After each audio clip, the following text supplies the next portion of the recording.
Bueno, pues nada, muy buenas a todos. Estamos aquí en una nueva charla de Arquitasa y hoy contamos con una invitada muy especial, que es Landa Hernández, arquitecta por la Universidad de Alicante, con beca de movilidad en la Universidad Mayor de Santiago de Chile, como yo, y que lleva ya pues, una vida dedicada a la comunicación arquitectónica.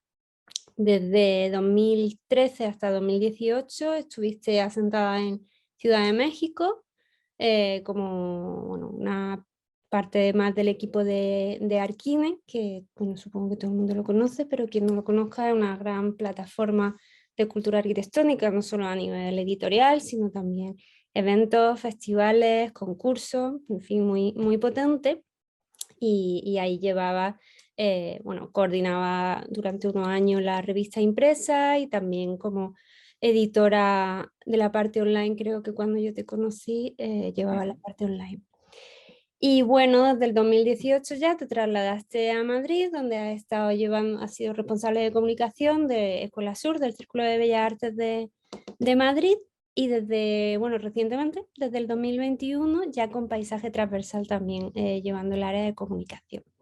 Y paralelamente, en este momento, estás desarrollando el doctorado en comunicación arquitectónica y además llevas, bueno, una vida de reflexiones y de aporte a un proyecto personal que es La Periferia. Al inicio se llamaba La Periferia Doméstica, si no me equivoco, creo que luego cambió.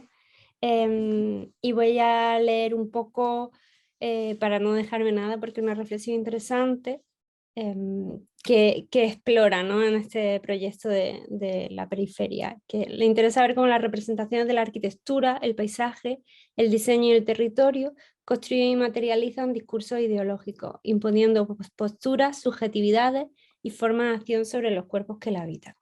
Así que bueno, con esas ideas y esa experiencia profesional, contamos hoy aquí. Bienvenida. Hola. Nada que decir sobre tu currículum, ¿no? No, Todo claro. Y bueno, Landa y yo llevamos ya muchos años de conversación, desde que ella estaba en Arquines y yo estaba por ahí por plataforma arquitectura, pero sobre todo hemos interactuado mucho a través de Twitter, que al final es un espacio de debate y de reflexión potente. Y entonces, bueno, como para romper un poco el hielo en esta conversación, antes de meternos a hablar de cultura y de comunicación, me gustaría preguntarte qué es para ti una herramienta como Twitter y qué te supone a ti como comunicadora de arquitectura. yo creo que la pregunta tiene como muchas partes, sobre todo porque Twitter, cuando yo empiezo, que es 2009, no es lo que es ahora, ¿no? Digamos cuando aparece, expresa como una cierta libertad, mm, porque digamos que ofrecía muchos canales para encontrar contenido vinculado a la arquitectura que de alguna manera no te podía llegar desde otros lugares o lugares que generalmente tú podías medio, eh, digamos, conocer, ¿no? Como eso puede ser la propia universidad o la propia biblioteca. Y al tiempo también te permitía un poco como, yo creo, de alguna manera empezar a construir como una especie de- de constelación, si quieres, de conceptos, de ideas, de personas también, en la medida que todo aparecía un poco desordenado, ¿no? Es decir, no había como una jerarquía clara, o al menos no la conocíamos. Y yo eso además lo vinculaba a otra plataforma que en ese momento tenía bastante más éxito que ahora, que era Tumblr, ¿no? Que era también una especie de plataforma mucho más visual. Entonces, Twitter, no sé si te recuerdas, los principios de Twitter no incluía imágenes, Sí. los enlaces ocupaban espacio, con lo cual también era muy difícil escribir un tweet, ¿no? Era mucho más limitado también en cuanto a eso. Eh, y entonces, digamos que de la combinación de las dos, yo al menos empiezo como a generar como esta especie de campo de interés, ¿no? Es decir, yo creo que para eso fue lo que funcionalmente yo utilicé Twitter. Ahora, obviamente, eso digamos que como prolonga de alguna manera esa primera etapa, pero bueno, ahora Twitter tiene otro algoritmo, tiene otras maneras de premiar de alguna manera y visibilizar, ¿no?, el contenido. Tiene también maneras de jerarquizar a los usuarios, ¿no? Es decir, no es lo mismo cualquier usuario que un usuario que de alguna manera esté verificado. O sea, hay como cierta estructura, digamos, social dentro de Twitter, ¿no? Mm. Eh, A lo largo de, bueno, de estos años, desde 2009, ¿has tenido algún gran referente o has descubierto alguna persona que te haya aportado reflexiones de gran valor en la plataforma? Yo creo que a nivel personal, quizá la gente que más me aporta en ese momento, bueno, eran usuarios muy activos de Twitter y lo siguen siendo. Eh, y era a lo mejor lo que era esta plataforma editorial que es DPR, que en ese momento de alguna manera, al menos a mí me muestra que sí se puede hacer como cosas fuera de, digamos, de las líneas Mm, que venían marcadas, digamos, desde las revistas más conocidas o desde las plataformas, digamos, consolidadas, desde los lugares de saber institucionalizados, y que además te aportan como esta poco posible idea de la búsqueda de otras narrativas posibles, ¿no?, de la arquitectura en ese momento. Yo creo que son los que me abren de alguna manera la puerta a otras realidades. Luego Internet te abre otras muchas más, y empiezas a conocer más gente, pero digamos que esa sería como el primer, la primera ETE, el César, las primeras personas que de alguna manera me muestran una especie de camino a seguir. mm. Sí, está claro que Twitter ha cambiado mucho y que ahora permite bueno, una manera de comunicar radicalmente distinta, porque en cuanto extiendes los caracteres limitados, permites lo visual, encadenas frases, ya va cambiando un poco las cosas que puedes contar y la manera en la que las puedes contar, ¿no? Se sintetiza menos, tiende más a desarrollar temas. Y dentro de eso, bueno, el rey hoy es el hilo, ¿no? Unos comentados por profesionales de la materia y otros por gente que es profesional de comentar hilo y que no tiene por qué tener una base teórica firme. Desde el campo de la arquitectura hay arquitectos que se dedican a la comunicación y que usan mucho el recurso del hilo y siempre un poco comentan que esa manera de divulgar arquitectura acerca la arquitectura a la sociedad. Pero esto a mí me parece un poco como poner una medalla a algo que toda la vida ha hecho la comunicación arquitectónica, que es divulgar, tratar de expresar, de declamar ideas, de plantear preguntas, disrupciones, es decir, el formato es una cosa y la intención y la reflexión son otra, ¿no? Entonces, bueno, quería un poco saber tu opinión acerca de esto de acercar la arquitectura a la sociedad y que si divulgar a través de Twitter con frases más cortitas, graciosillas, etc., con una alternancia de visual y de frase escrita, permite a la gente esta aproximación, ¿no? No sé, ¿tú cómo ves eso? Bueno, eso es un tema que llevo mucho tiempo detrás de él, pues en realidad. Ese tema de la comunicación en arquitectura, no sé si recuerdas que hubo hace unos meses, ¿no?, cuando salía la ley de la ley de la calidad de la arquitectura, se plantea una serie de debates. Uno de ellos es el debate en torno a la comunicación, ¿no?, donde de hecho participa Ariadna Cantis, ¿no?, que ha estado contigo recientemente, o Santi de Molina, que también estuvo, ¿no? Yo pienso que sobre la comunicación o cómo tiene que ser la comunicación, no puede existir una respuesta a priori.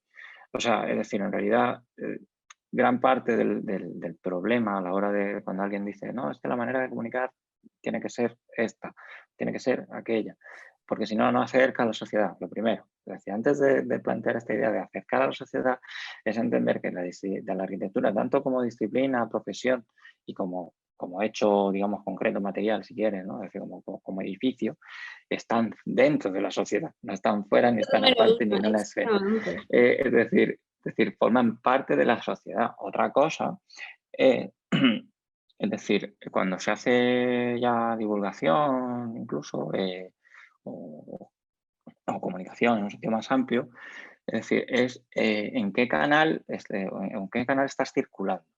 Es decir, yo creo que hay que entender también eso. Es decir, no es lo mismo estar en un museo, digamos, especializado, donde requiere un formato de instalación, etcétera, que de alguna manera predispone también a la persona que va a verlo.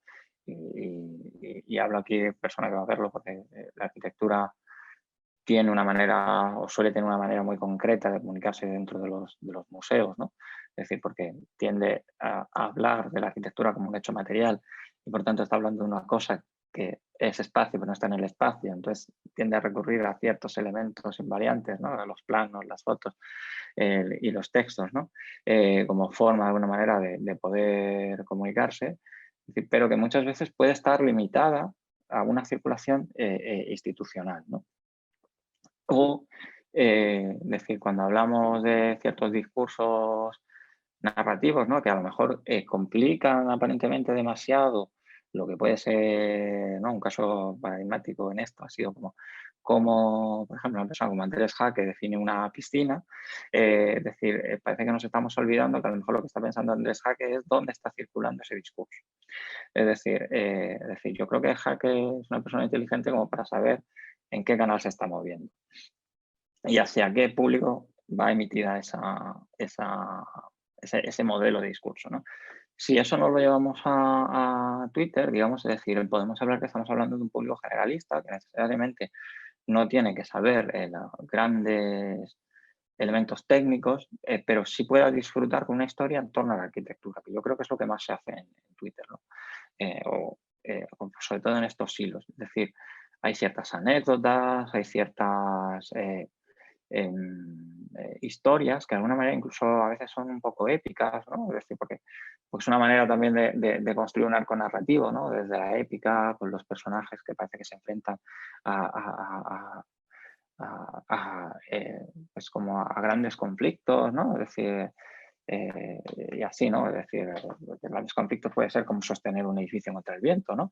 Es decir, pero se puede contar de una manera que puede ser muy entretenida, es decir, pero que a lo mejor no necesariamente aporta más allá que conocimiento sobre una historia determinada, ¿no? Es decir, no aporta, digamos, a lo mejor valores que a mí sí me interesaría, que es producir pensamiento para la propia arquitectura, es decir, la propia manera de pensarse, ¿no? Es decir, como disciplina y sobre todo el papel que a lo mejor juega ante determinados o dentro de determinados discursos, ¿no? Es decir, si pensamos en un teórico como Tafuri, que no es para el gran público y muchas veces ni siquiera es para el público especializado en arquitectura, pues, eh, eh, mm, pues sabemos que está intentando ubicar su discurso también dentro de un contexto, ¿no?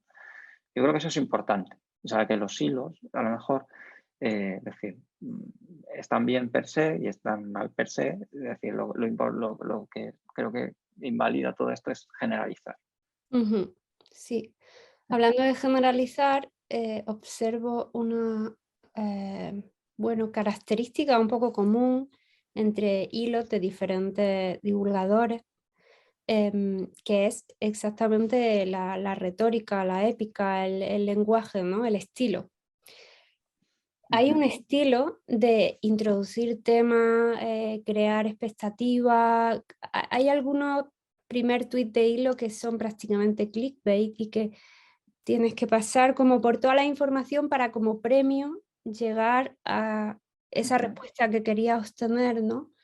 Y me pregunto si una cosa es llegar al público general y otra un poco siento como si a veces se tratase al público general como si fuesen niños, o de alguna manera como si hubiera que establecer un juego para que la gente se interese, cuando la arquitectura es muy interesante per se, ¿no? Y eso, habiendo tantos divulgadores, tantos profesionales diferentes, que se haya establecido una especie de patrón de narrativa, porque es como si el formato no da el estilo, es como si todos los novelistas escribiesen su primera página igual, ¿no? Eso me resulta un poco llamativo y sorprendente, que se haya tenido a esa... Bueno, sí, son fórmulas en realidad, ¿no? Así podríamos decir, hay fórmulas que funcionan mejor. La pregunta es si esas fórmulas funcionan mejor por la fórmula misma, porque hay un elemento mediando, que es el algoritmo, por ejemplo. Es decir, ¿qué premia, no, el algoritmo? Es decir, tiene un tipo de narrativa. Es decir, una narrativa generalmente premia la narrativa, digamos, que más interacciones produce, ¿no? Y a lo mejor ahí hay una fórmula, ¿no? Como dices, hay un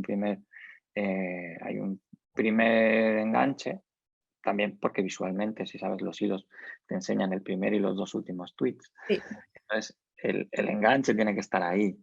O sea, el enganche tiene que estar en esos tres, ¿no? Si luego puede haber momentos particulares de plantear preguntas, de buscar, ¿no? Es decir, yo creo que es como esta especie de ir desplegando de alguna manera la pregunta que a lo mejor ya está dada, la respuesta, perdón, que ya está dada a lo mejor al principio, ¿no? Yo, sí, o sea, yo siempre he pensado, y es una cosa de la que, por ejemplo, he intentado escribir y pensar, es decir, eso si las redes sociales, particularmente Instagram, que era lo que más me interesaba en ese momento, tienden hacia una homogenización de las fórmulas, ¿no? sí, Es decir, pensando, por ejemplo, en la entrevista que tenías con Arianna, dice, bueno, ya no necesitamos una página web porque ya lo importante es tener Instagram, porque Instagram te redirige ya a la página web. Yo creo que esa fórmula lo que está planteando es un medio donde me lo venía pensando cuando escuchaba eso, es un medio donde la información ya está como preformateada. Es decir, tanto a nivel visual, ¿no? Es decir, con unos invariantes visuales o textuales en el caso de Twitter, como a nivel de cómo te llega la información, ¿no? Es decir, como el propio algoritmo es el que te hace interactuar más con determinadas, o que sabe que interactúas más con determinadas tipo de publicaciones, te va a recomendar ese tipo de publicaciones, ¿no? Entonces, a diferencia, yo creo que lo que pasaba en Twitter hace unos años, donde la sorpresa de alguna manera aparecía más comúnmente, ahora la sorpresa aparece pero como una especie de cosa para sí, forzada. similar a lo que ya era y para de alguna manera descubrir algo que no deja de ser modos de consumo, ¿no? Mm, sí, totalmente. Bueno, gracias por la respuesta porque ha sido bastante completa. Bueno, comentábamos antes que lleva muchos años trabajando formalmente desde la comunicación arquitectónica, redactando textos también, haciendo revisión de textos para una serie de equipos de empresas y de plataformas, pero que un poco una columna vertebral que tú has tenido ha sido siempre el proyecto de la periferia. Y el proyecto de la periferia, que lo creaste en 2009, mientras estabas con el fin de carrera, ¿no? Para tener un poco ese archivo. Eso me recuerda también a lo que hacía Carmelo Rodríguez con Arqueología del Futuro, que fue un blog que empezó para dar salida a las palabras que se le quedaban fuera de la tesis, ¿no? Y a ideas que es como todas esas ramificaciones que no lo puedes canalizar en un solo proyecto, pues te queda ahí un archivo, ¿no? Un cajón desastre de Ujú. ideas. Y hablando un poco de esto de escrito, visual, que es siempre como la dualidad en comunicación, pues tu proyecto de la periferia se basa sobre todo en lo visual y en lo textual, ¿no? Entonces, bueno, pues primero me gustaría saber qué te permite mejor expresar ideas abstractas, si el lo escrito, la palabra escrita o la imagen?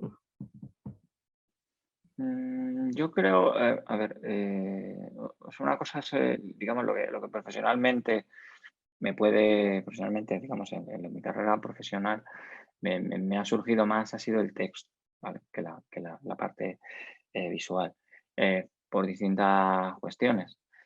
Sin embargo, yo creo que para mí, óptimamente, ya para mis aspectos más personales, siempre me ha interesado más la combinación de las dos. Es decir, construir narrativas a partir de esa especie de vínculo entre lo visual y lo textual. ¿Cómo, por ejemplo? Es decir, si piensas, como decías, la web aquella nace como parte del proyecto final de carrera, y el proyecto final de carrera finalmente no deja de ser una articulación de las dos cosas, de lo visual con lo textual, para producir una narrativa, es decir, en el fondo. Que además es una narrativa ficcional. Es decir, yo creo que hay un punto frente a esto que comentábamos de la épica, donde de alguna manera cuentas ya una historia que ha tenido lugar y donde lo visual nada más apoya de esos momentos, ¿no? Es decir, si estás hablando de luz o estás hablando de... a mí no me interesa tanto una foto como una especie de capacidad completa de contar todo un determinado aspecto de la arquitectura, sino casi de una manera, de un juego quizás muchos años, una manera detectivesca. Yo pienso mucho, ahora al contestarte, pensaba mucho en el libro este tanto de Buscando a Miss, ¿no? No sé si conoces este libro de Buscando a Miss. Bueno, pues es un libro donde a partir de una foto eh, reconstruye todo un edificio de Mies, ¿no? Es decir, a partir de una foto que aparece Mies en un espacio diseñado por él, eh, empieza a preguntarse dónde está dentro del espacio Mies, dónde tal, y entonces te desgrana el proyecto a partir de la foto. O sea, la foto es como una excusa. Y luego también pienso mucho en este libro de Joseph Kedglas, que es El horror cristalizado, también es sobre Mies, casualmente, donde también de alguna manera hay como una reconstrucción del pabellón de Barcelona, en este caso, a partir de lo visual, pero desde la especulación también, ¿no? Textual, ¿no? A partir de una especie de descubrir en las imágenes una capacidad de, de- de ordenarse dentro de una historia para contar la parte de la historia, ¿no? Vendría a ser, no sé si me explico, pero... Sí. ¿Tú recuerdas el nombre de esta crítica de arte mexicana que es tan polémica? Se me olvida ahora mismo. Crítica de arte. Ah, sí, Avelina Lesper, Sí, dices tú. sí, ella, bueno, tiene como un poco esta idea, golpe sobre la mesa de que si una obra de arte hay que explicarla y le tienes que dar el soporte de un texto y una cita de otro autor para validarla, que ya no tiene sentido, ¿no? Eso, em, re- Mm, digamos que capa muchos caminos. yo fíjate, yo creo que no. Yo creo que lo que pasa, creo que es Walter Benjamin, ¿no? El que habla de los pies de las fotos. Es decir, yo creo que los pies de las fotos, a ver, voy a explicarlo un poco, porque es un poco complicado lo que siento yo con el tema de las imágenes y la circulación por Internet, ¿no? Es decir, aquí es un tema, volveríamos a hablar otra vez del problema de los canales y la circulación. Es decir, en el mundo contemporáneo, a mi modo de ver, las imágenes están como fuera de quicio, ¿vale? Entonces, eso quiere decir que de alguna manera circulan eh, por la red de manera suelta, ¿no? Entonces, es una idea que la artista alemana Ito Steidl lo explica muy bien, ¿no? Es decir, donde hay imágenes que existen para no ser vistas, ¿no? Es decir, hay imágenes que de alguna manera, las imágenes existen, son como un elemento material que aunque esté, digamos, en formato digital, existe fuera de sí, fuera de ti, quiero decir. Entonces, yo creo que lo que hacen los pies de foto, de alguna manera, es anclarlas, ¿vale? Entonces, esto era un poco lo que yo hacía cuando yo empezaba la web o empezaba Twitter, era un poco eso. Es decir, las imágenes estaban sueltas, no podían ordenarlas, pero tú las podías anclar a tu propio discurso. Eso también conlleva una manera de que el pensamiento es siempre una edición. ¿vale? Es decir, donde tú tendrías como estas imágenes las puedes ordenar. Es decir, la imagen en sí misma puede no contarte nada, pero dentro o en la interacción con un pie de foto, produce una cosa, ¿no? Es decir, yo creo que hay creo que es Javier Fernández, un cineasta, que tiene una película, que es Javier Fernández, perdón si no es su nombre, tiene una película que eso sí, que se llama Anunciaron tormenta, y explica también esta idea de cómo, por ejemplo, los vídeos de internet, cuando aparece la pandemia, de alguna manera podían producir error en función del texto que acompañara o sea, podían producir una interpretación u otra, más bien, en función del texto del tweet, digamos, que acompañaba al vídeo, ¿no? Por ejemplo, en ese caso que se movía. Es decir, una imagen de una plaza Goya donde la gente estaba interactuando durante lo peor de la pandemia, decía, mira, la gente se está pegando y se golpea, ¿no? Cuando dices, y si tú pones otra foto donde dices, la gente intenta no tener interacción, que también podía pasar eso en el vídeo, generaba totalmente otra lectura sobre la foto. Esa es como mi manera de ver la relación entre el texto y la imagen. Sí, bueno, en el caso de la información es diferente porque tiene que perseguir la objetividad y es muy complicado porque ya de por sí, estaba hablando antes de lo que era una edición según combina, etc., pero la acción de tomar una foto ya es una selección, ¿no? Está enfocar el foco en un sitio, dejar lo demás fuera. Bueno, la información es una cosa y el mundo de la... Pero tú Dime, no sientes, tú que has hecho edición, yo también, ¿no sientes que en cierto modo toda edición es una ficción? toda. Y que de alguna manera esta idea de la verdad, digamos, particularmente cuando ya estamos hablando de a lo mejor periodismo en el sentido más estricto de la palabra, estamos hablando de ficciones arquitectónicas, ¿no? Yo lo llamaba, ahora que comentabas también de mi trabajo personal, yo lo llamaba narraciones arquitectónicas.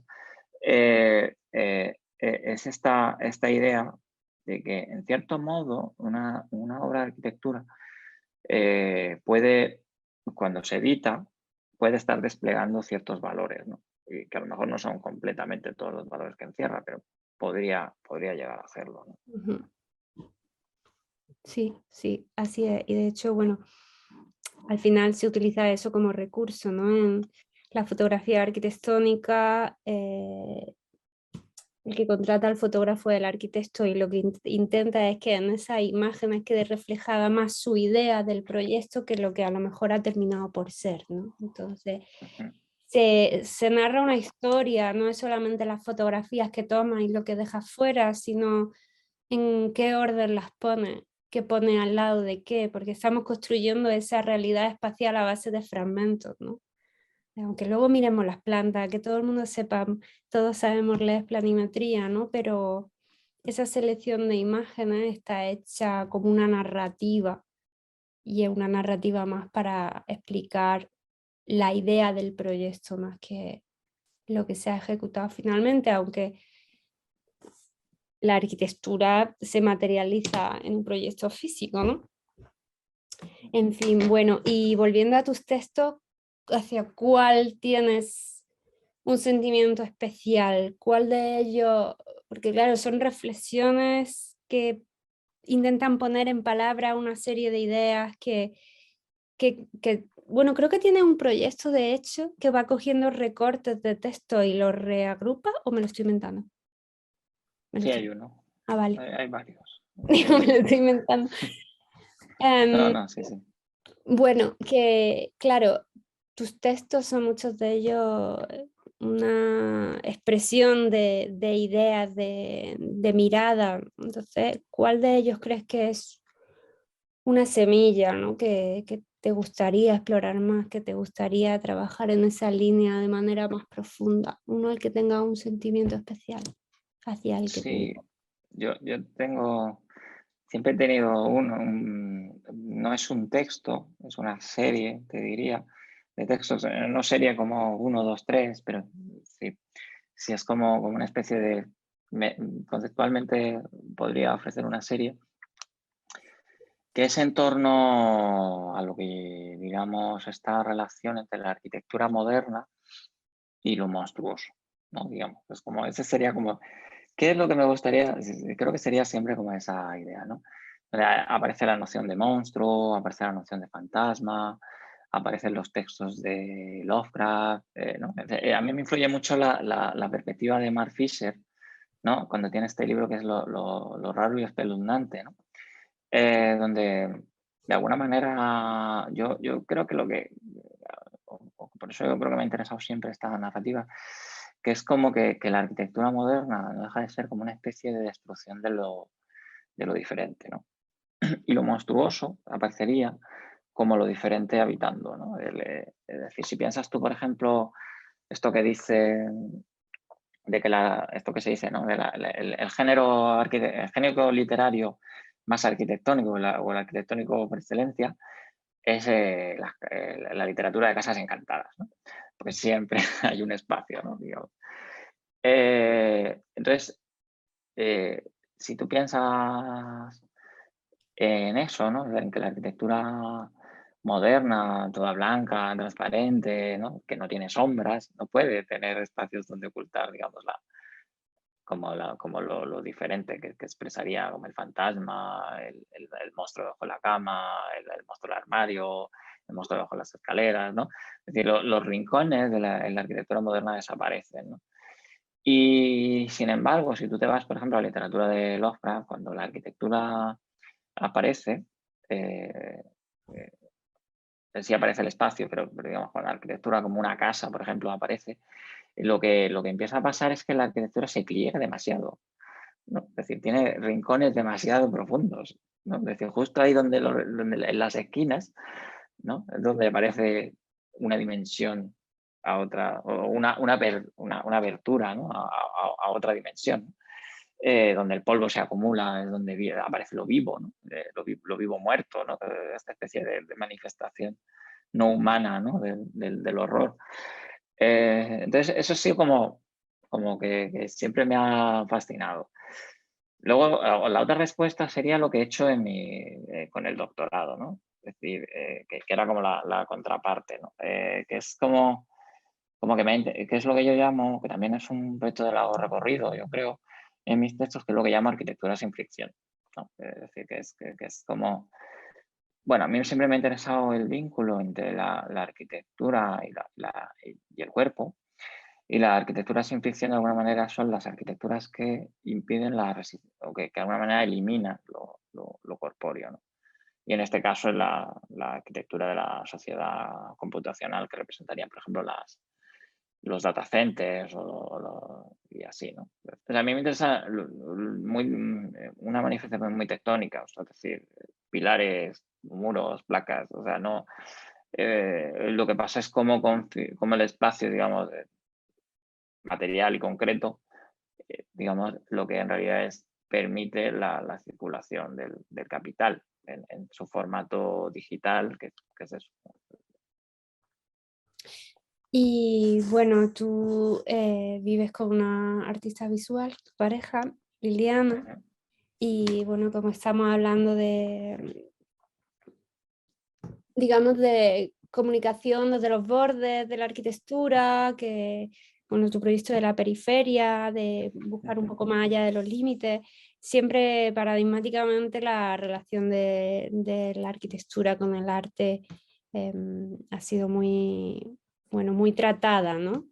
Y claro, me pregunto, hablando de fricciones también, ¿qué cambios has podido sentir tú en ciertas ideas, visiones o planteamientos al estar en una convivencia estrecha entre tú como arquitecta y ella como artista?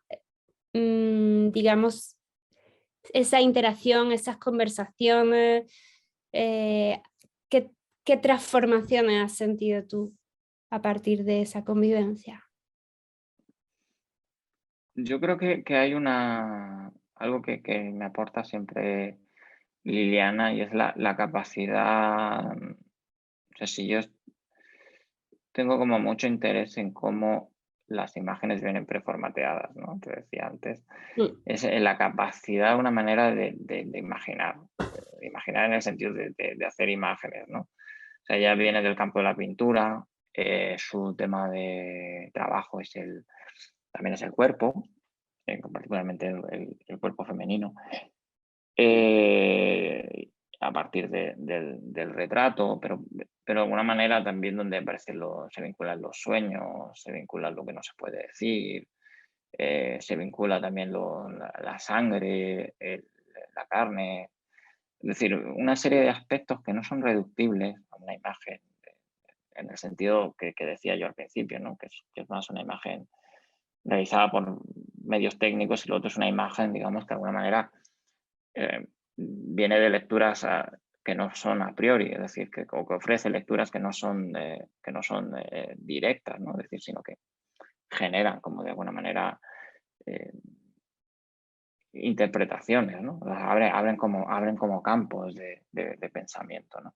Yo creo que eso es lo que más me aporta, no solo a partir de su trabajo, como también enseñándome a ver el trabajo de otros, ¿no? mm, genial.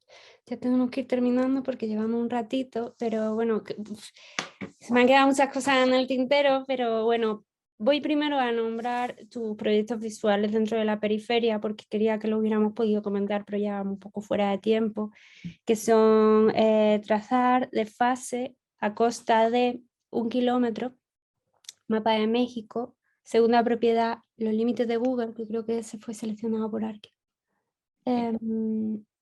Una rayuela arquitectónica, ciudad radiante, la supervivencia de las luciérnagas y exploraciones románticas de un paisaje nacional. En otra ocasión comentaremos estos proyectos y trataremos de sacar algún pensamiento súper interesante de cada uno, pero como tenemos que ir cerrando, pues te voy a hacer un poco la última preguntilla, que es ¿cuál es en tu opinión el gran valor que da la comunicación de arquitectura al sector? ¿Cuál es la gran herramienta que nos da a los arquitectos la comunicación?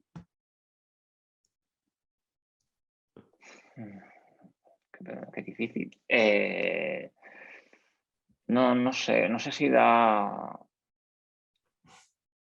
Yo no sé si da una herramienta, sino como una forma de mediar con lo que se hace.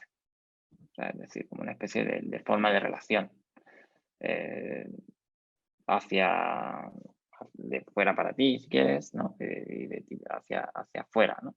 Es decir, yo creo que eso es lo que permite o lo que debiera permitir la comunicación. Es decir, por eso le decía, no Sí, tienen que ser pensamientos cerrados, pueden ser también balbuceos, ¿no? Porque balbucear también es una manera de comunicarse, ¿no?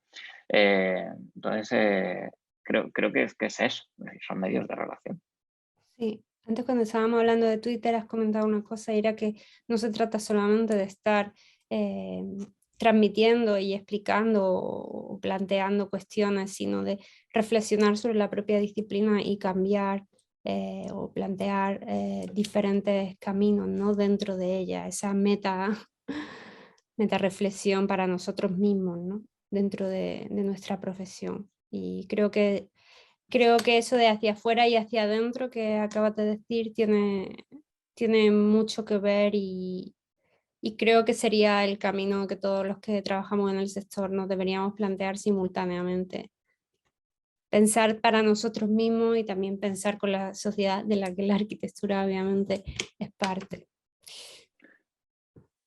Si tuviera que responderte de otra manera, pensaría en lo que de estas cosas, de una de las cosas que Liliana me enseña, ¿no?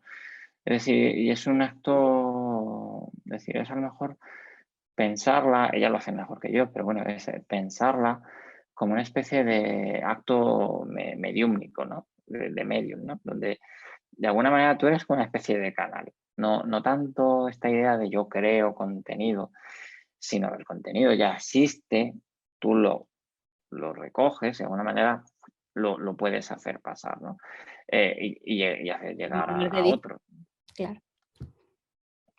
¿no? Es decir, ese me gustaría, si tuviera que pensarlo de una manera en la que me gustaría, no sé si realmente es como podría hacerlo, pero me gustaría pensar que es así.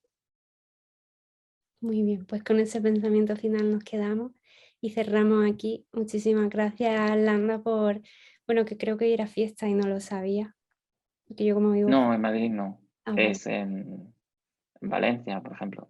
ajá. Bueno, pues nada, muchas gracias de todos modos por tu tiempo, por tu idea y por, bueno, todo el trabajo a lo largo de los años que tiene un valor incalculable. Gracias.